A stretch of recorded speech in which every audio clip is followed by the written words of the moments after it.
What's up, Chelsea fans? Just wanted to touch base real quick, talk about what we just saw yesterday. You know, the Bridge is Over podcast, real quick.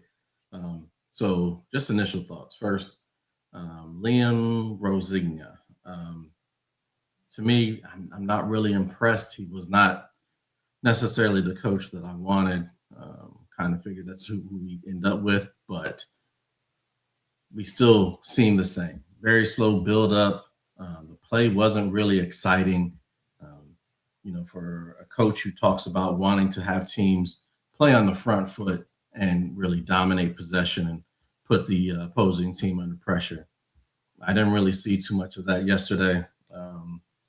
Obviously, happy with the result, but it seemed more of Enzo Maresca type play, not very exciting, not very commanding. Um, but we'll see. Hopefully, the team will grow into what his vision is.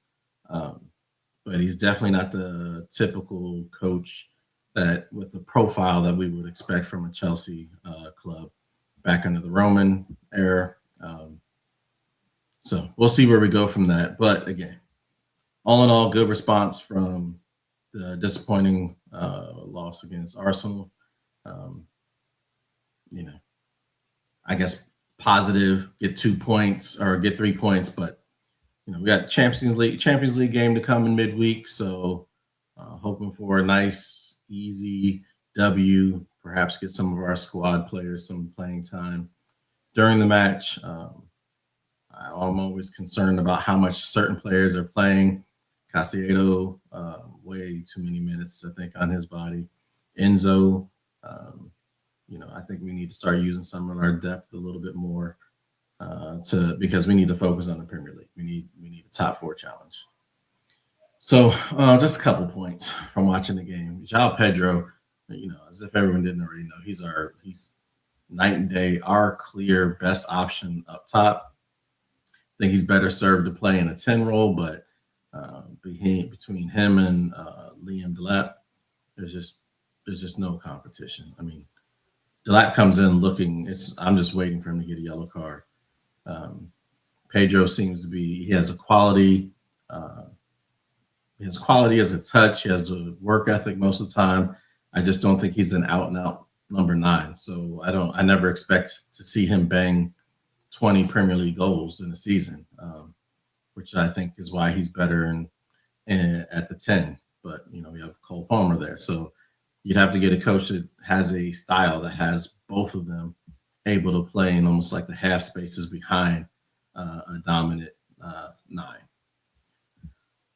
Second point, and this is probably the biggest concern to me, playing Tosin and Shalaba as center backs on Chelsea is a catastrophe. I don't even understand how low we've gone. That is such a bad combination. You have Tosin, who all in all can probably think the game well, but he is so dreadfully slow. And then you have Shalaba, who's more athletic, but he doesn't think the game well as I would expect from a Chelsea center back. He doesn't read the game well, sometimes gets caught, and some cases just can get overpowered by other strikers. Not particularly strong in the air, where Tosin is comically slow. Um, it's just a terrible, terrible combination. I wish Fafana was fit. Um, I can't say Battershield would be any better because we've seen him and he seems to be a bit of a train wreck as well. It's not what Chelsea. This is not Chelsea football. The level of player that we have is just it's laughable. I don't know what else to say.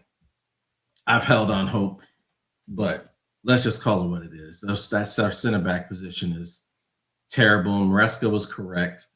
We should have gone out and got a world class center back to pair with Levi Colo when he comes back from his ACL injury, but we didn't, and we just continue on this project of buying young players and not demanding world class talent.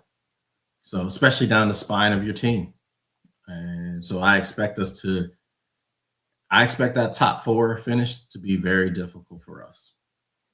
Um, you know, we were let off yesterday, truthfully, by Kevin Chardet, whatever his name, Shard. First comical finish or decision making where he crossed the ball over instead of shooting. And then when he was put through on goal, just Robert Sanchez, great save. So it just our defending troubles me. Oh, I mean, our center backs looked really bad. On that play, Cucurella was second best. He didn't go in hard enough on the challenge, lose the ball, one touch, through ball right in between Tosin and Shalaba. And Reece James came over to kind of give him a couple issues, but real class striker. Like if anyone watched El Clasico last weekend, Lewandowski buries that. So that's the level that we need to be playing at. That's the level and quality of player that we need.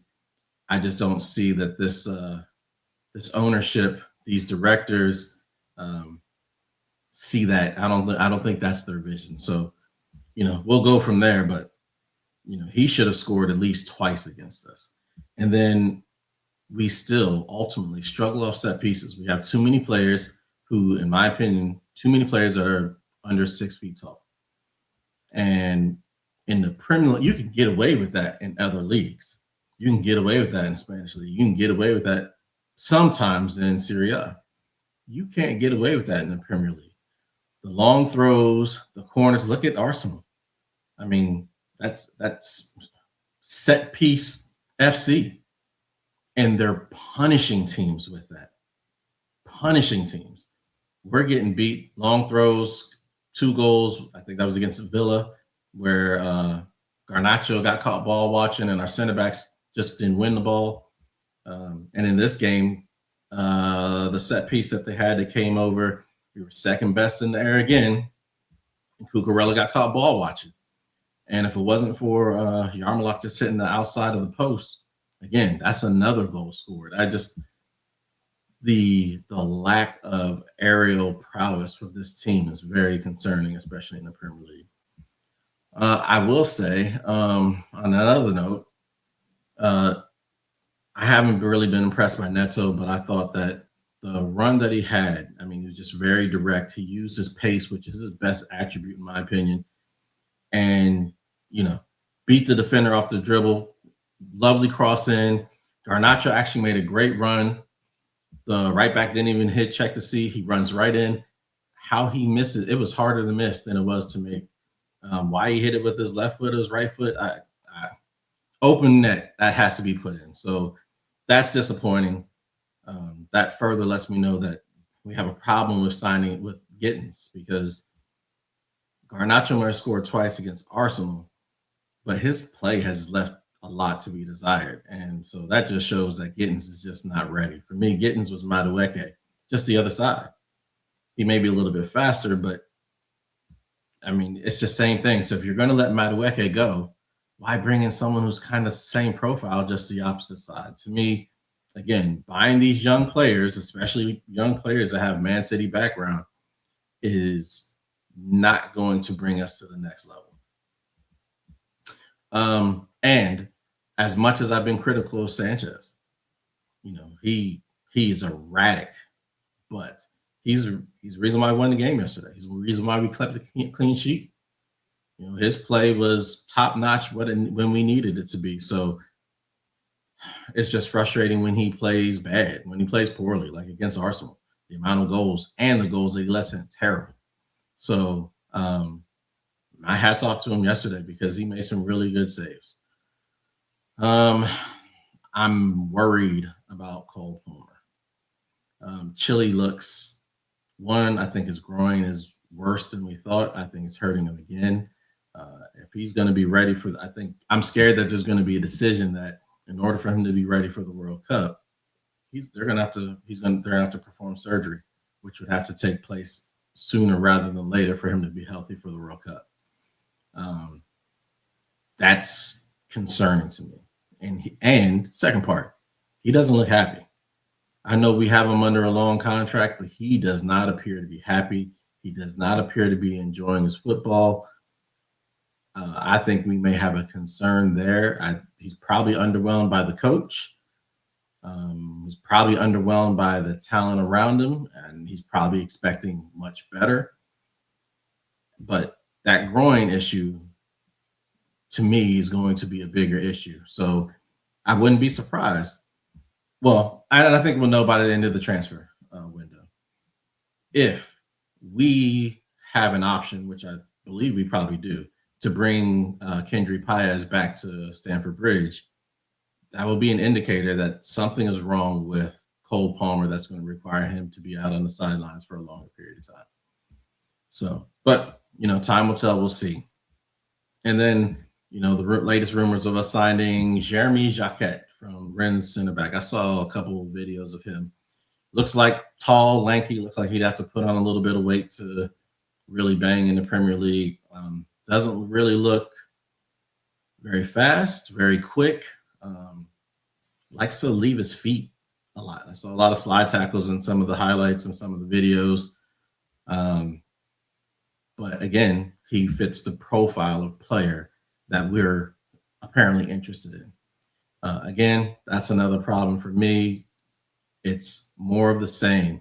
Young players hoping that they materialize into world-class talent rather than buying world-class talent. We have enough young players. You need to have world-class talent there, so to be the example, so those young players know what it takes in order to develop to that level. Right now, they're all looking at each other. It's like a freaking Spider-Man video where everyone's pointing at each other. Who are they supposed to emulate? As great as Cole Palmer is, and he is, who is he looking at saying, man, who's gonna drive me? Who's better than me? Who do I need to keep? Who do I need to work to get better than? I don't see it. So definitely some tough times ahead, in my opinion, for us. I'm glad for the win. I'm glad for the 3 points. I'm glad for what should be an easy game midweek. And then hopefully prepare for a Crystal Palace team that you never know what you're going to get. With Glasner saying that he's out at the end of the season, with Gay gone or potentially gone to City, with potentially Mateta gone to Juventus, we'll see what team shows up. It could be a team that's completely bereft of any level of competency, right? And I kind of hope so for our sake. But the flip side could be that wounded animal that's like, oh, we got a point to prove. People may not want to be here, but we're still going to be a tough out. That's what I don't want to see. But I guess this is one of these every game. It's a survive and advance mentality. I'm still trying to correlate the Chelsea that I've known for the better part of the past 20 years and the Chelsea that I'm seeing right now. It's just we're buying young talent and hoping they develop into world-class players. But where are the world-class players that we're buying? Where's the world-class players that are on the field demanding the respect, the attention, the results, the competition in practice? We don't have it. And I also, and this is not a knock on Reece James, but the leadership. I don't see the John Terrys. I don't see the Frank Lampards. I don't see the Michael Ballocks. I don't see the Didier Drogba's. I don't see the big personalities who not only talk it, but they backed it up when they got on the pitch. So it's going to be interesting to see. I'm hopeful, but I wish that they would show me that they're all in and start buying world-class talent. I just saw a report of Liverpool interested in Bastoni from Inter. And I'm thinking to myself, why not us? Why not us get in a proven international who is probably rated easily in anyone's viewpoint, probably top 5 center back in the world? But we're not even interested in it. It hasn't even been, we haven't even been brought up in the rumors. So again, that's disappointing. There was a time when anytime a very talented player was available, we were always linked with them. It's not where we are now. So If Kanate, if Liverpool feels like they can't resign Kanate, maybe they go get Bastoni. I don't think they'd let him go now because they're top of Serie A, and I'm sure they want to finish first. But in the summer, they lose Kanate. I can see them making that play. Meanwhile, we have Tosin and Shalaba and Fofana who can't play 2 games in a row, so it seems. Um, Levi, hopefully he's back to as great as it can be, but who knows? We have an erratic goalkeeper. When he's on, he's great. When he's not, he's not. We have wingers that, in my opinion, they're just not very impressive. I don't know how Esteval does not get more playing time, to be honest with you. Or if Palmer needs a rest, put Esteval, play him as the 10. But neither here nor there. Happy for the 3 points. Happy for surviving advance. Let's look forward to midweek. And we'll go from there, Chelsea fans.